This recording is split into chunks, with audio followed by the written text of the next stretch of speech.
Halo pemirsa, langsung dari Studio 2 di Channel Bursa Efek Indonesia. Saya David San Oval kembali hadir dalam program Market Review, program yang mengupas isu-isu penggerak pasar modal Indonesia, di mana live streaming kami bisa Anda saksikan di idxchannel.com.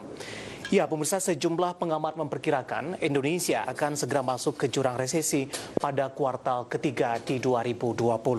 Bahkan pemerintah menyebutkan peluang resesi ekonomi di tanah air dapat mencapai hingga 99,9%. Sejumlah pengamat memperkirakan Indonesia akan segera masuk ke jurang resesi pada kuartal 3 2020. Bahkan pemerintah melalui Kementerian Koordinator Politik Hukum dan HAM menyebut peluang resesi ekonomi tanah air dapat mencapai hingga 99,9%. Ekonom KOR Indonesia Yusuf Reni mengatakan bahwa pelemahan daya beli masyarakat menjadi sektor yang paling terdampak resesi ekonomi di tahun ini, di mana kondisi tersebut semakin terlihat saat pertumbuhan ekonomi mengalami kontraksi hingga minus 5,32% pada kuartal sebelumnya. Selain itu, pelemahan daya beli juga menjadi efek domino bagi sektor industri manufaktur dalam negeri.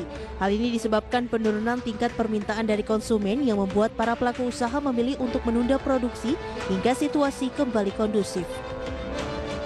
Sebelumnya pada bulan Juli lalu, indeks Purchasing Managers Index Indonesia berada di angka 46,9 poin atau meningkat 7,8 poin dibandingkan raihan bulan Juni sebesar 39,1 poin. Meski demikian, kenaikan tersebut masih lebih rendah jika dibandingkan kenaikan di bulan Mei ke Juni sebesar 10,5 poin. Berbagai sumber, IDX Channel.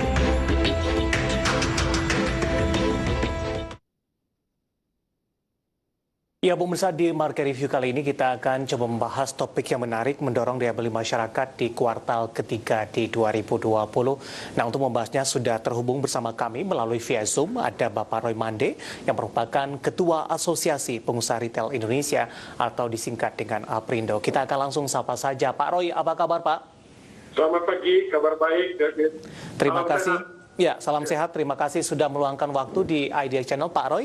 Topik kita adalah mendorong daya beli masyarakat di kuartal ketiga, Pak. Sebagai background, sama-sama kita ketahui, penyumbang terbesar dari pertumbuhan ekonomi Indonesia adalah dari konsumsi, Pak Roy. Kita akan coba lihat dari sisi pandangan Anda, terutama dari retail ini, Pak Roy. Bagaimana APRindo melihat tren dari daya beli masyarakat dalam beberapa waktu terakhir?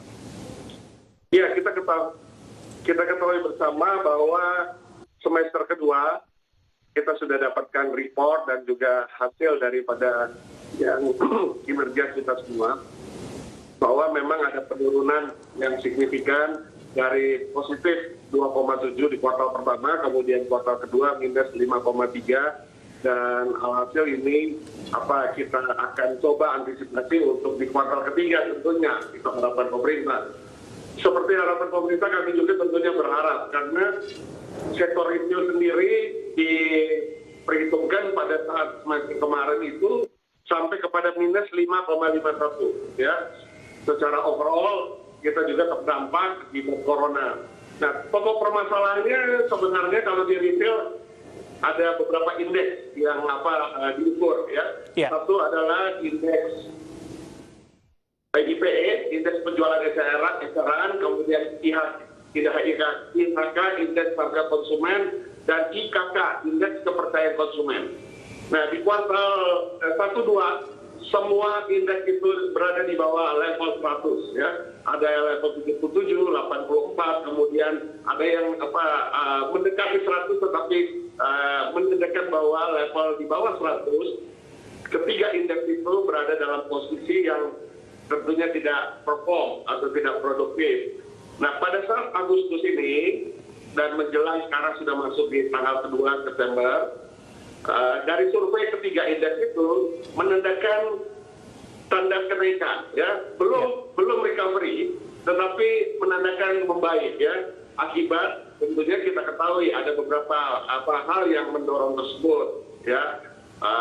Yang pertama adalah yang pasti ada kepastian daripada pemerintah untuk fokus di dalam penyaluran dana subsidi pemulihan ekonomi nasional, alokasinya yang 692,4 triliun itu yang tadinya di bulan Juni baru sekitar less than 15% ke bawah, sekarang sudah meningkat lebih daripada 25%. Kemudian yang kedua, harapan kita juga adalah adanya beberapa bantuan-bantuan tunai yang dapat menggerakkan sektor konsumsi. Di antaranya kita ketahui bahwa ada bantuan tunai buat UMKM kita 2,4 juta untuk 13 juta UMKM.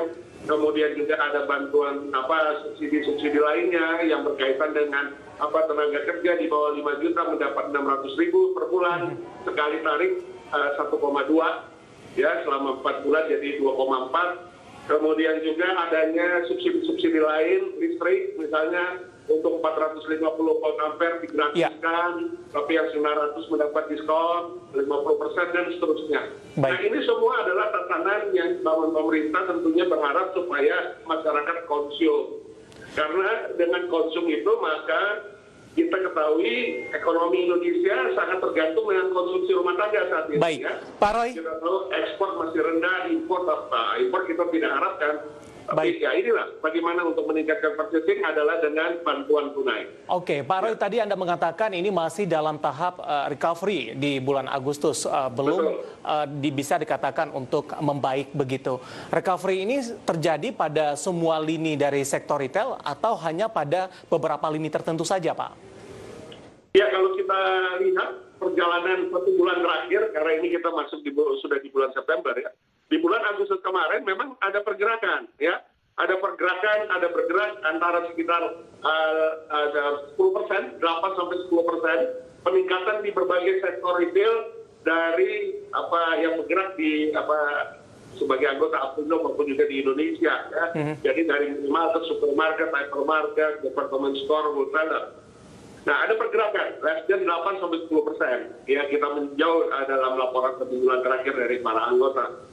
Artinya, bantuan tunai maupun juga subsidi yang berkaitan dengan masyarakat ini kita berharap tentunya ini tetap ditingkatkan dan tetap dilanjutkan. Apalagi kita ketahui berharap juga kedua kebijakan pemerintah sebagai alat pemerintah, kebijakan moneter dan kebijakan fiskal, ini kita berharap juga terus dikaji bukan per 3 bulan, bukan per kuartal, tetapi juga justru mingguan mungkin kita berharap. Baik. Karena apa? Karena ini kita dalam suasana yang pandemi seperti ini ya. Pak Roy, di kuartal ketiga kita sudah memasuki September, Pak Roy. Ini tinggal 1 bulan ke depan. Ini juga tampaknya menjadi pekerjaan berat atau tugas berat juga dari pemerintah. Dari beberapa program yang sudah Anda sampaikan tadi, ini sudah mulai berjalan begitu. Kalau kita simpulkan, Pak Roy, dengan beberapa program yang sudah dijalankan oleh pemerintah dan Anda katakan tadi beberapa lini dari retail mulai recovery tapi masih belum membaik. Apakah program ini sudah cukup, Pak? Atau mungkin ada hal-hal lain yang memang dibutuhkan untuk lebih mendongkrak lagi, terutama dari sisi konsumsi masyarakat, tentu dari perspektif Anda dari sektor retail? Ya, baik. Jadi memang ada beberapa sinyalemen yang perlu ditingkatkan. Satu adalah menjaga bantuan tunai ini tetap konsisten. Ya, bantuan sembako mungkin bisa dialihkan dengan bantuan tunai, artinya mungkin tidak hilang semua bantuan sembako, tapi lebih diprioritaskan untuk bantuan tunai sehingga masyarakat dapat konsum. Itu yang utama, karena kita ketahui itu yang dibutuhkan masyarakat saat ini. Kemudian yang kedua, pengeluaran pemerintah. Ini juga perlu digenjot, ya. Faktor pengeluaran pemerintah dengan alokasi-alokasi yang sudah diarahkan dalam kemudian ekonomi nasional ini harus dimaksimalkan. Kemudian tadi kebijakan fiskal dan moneter yang berkesinambungan. Kemudian dari sisi retail juga, kami berharap sebenarnya masih akan ekspansi bila memungkinkan dalam suasana seperti ini. Tetapi kita harus ketahui bahwa saat ini retail belum mendapatkan relaksasi dalam berkaitan dengan korporasi kredit. Nah ini kita masih tunggu, masih harapkan. Ya, dana 100 triliun yang dibagikan 15 bank untuk menyalurkannya, Himbara maupun Bank Umum pada akhir Juli, ini belum menyentuh sektor retail ya. Memang baru kemarin diprioritaskan transportasi, pariwisata dan sebagainya. Tapi ini dari perdagangan retail ini belum tersentuh.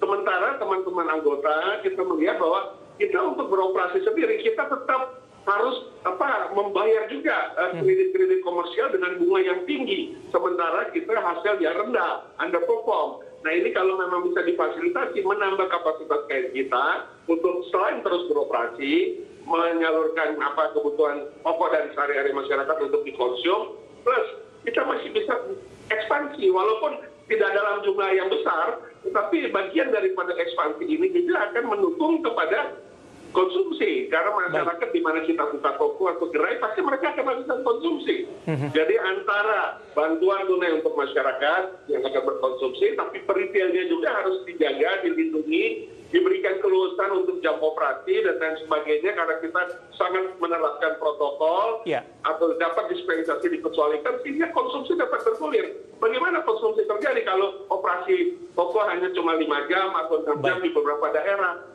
Ini sangat membuat akhirnya potensi konsumsi juga rendah. Nah, ini yang kita harapkan. Tentunya ada balance terhadap bantuan tunai dan juga eksistensi daripada retail sendiri. Pak Roy, kita tidak akan fokus kepada dari sisi stimulus yang diberikan pemerintah untuk meningkatkan daya beli masyarakat. Tadi pun Anda katakan dari operasional masih cukup terbatas begitu. Tapi kita akan coba lihat dari sisi aspek lain, Pak Roy. Ketika stimulus diberikan, baik dengan beragam yang sudah Anda sebutkan tadi, baik UMKM, kemudian juga bagi mereka yang bergaji di bawah 5 juta begitu. Tapi di sisi lain, ada beberapa faktor Pak Roy yang mungkin juga cukup krusial yang harus diimbangi juga. Di mana kenyamanan, keamanan masyarakat untuk berbelanja atau menuju ke lokasi-lokasi tertentu seperti pusat perbelanjaan. Di mana pemerintah harus meyakinkan juga dalam hal ini penanganan pandemi COVID-19 juga harus juga ditingkatkan begitu. Kalau kita tahu jumlah kasusnya terus mengalami pertambahan sampai sejauh ini, Pak. Ya sampai hari ini kita ketahui bahwa di retail modern ya kita bersyukur, alhamdulillah puji Tuhan bahwa memang kondisi retail tidak kategori klaster baru, tidak ada klaster baru ya. Karena kita di dalam mall ataupun retail modernnya yang di dalam mall sendiri ataupun juga sebagai pelaku usaha retail, kita menerapkan protokol. Paling tidak di mall itu kan masuk saja sudah ada 3 protokol. Satu mall protokol, retail protokol, kemudian secara umum general protokol. Dan ini kita semua jaga safety net ini. Dan inilah yang membuat kita sebenarnya cukup yakin bahwa bila kita diberikan keleluasaan, maka masyarakat itu dapat tetap berkonsumsi. Karena konsumsi saat ini dengan kita pelaku usaha retail bukan hanya pengunjung datang ke toko, tapi mereka memesan barang lewat delivery, mereka memesan barang lewat telepon dan lain sebagainya, atau commerce yang memang sudah dimiliki oleh retail. Itu konsumsi bisa jalan. Tapi kalau tokonya tutup, mallnya ditutup karena kondisi yang kita ketahui, memang kita sama-sama mau mengutamakan kesehatan dan keselamatan. Tapi kalau ditutup, bagaimana masyarakat dapat konsumsi? Jadi kondisi seperti ini, selagi kita juga dikawal dengan pemerintah daerah, pemerintah pusat, protap dan lain sebagainya, dan kita juga menerapkannya, kita berharap kita diberikan keluasan sehingga konsumsi itu dapat berjalan terus dan masyarakat tidak menahan belanja atau menahan beli karena memang tidak buka. Nah, ini yang kita harapkan dari sisi untuk pelaksanaan konsumsinya sendiri. Sementara kalau di bantuannya kita berharap ditambahkan lagi bantuannya, apapun juga. Kemarin kita dapat info bantuan pulsa buat anak didik yang belajar di rumah. Kemudian kita berharap juga kalau boleh ada bantuan stimulus buat pajak-pajak lagi yang tentunya masih bisa ditingkatkan. Ya, Pak Roy, menarik, kita akan jeda terlebih dahulu, nanti kita akan lanjutkan kembali dan kita masih membahas mendorong daya beli masyarakat di kuartal ketiga. Dan pemirsa telah bersama kami, Marga Review akan segera kembali usai jeda berikut ini.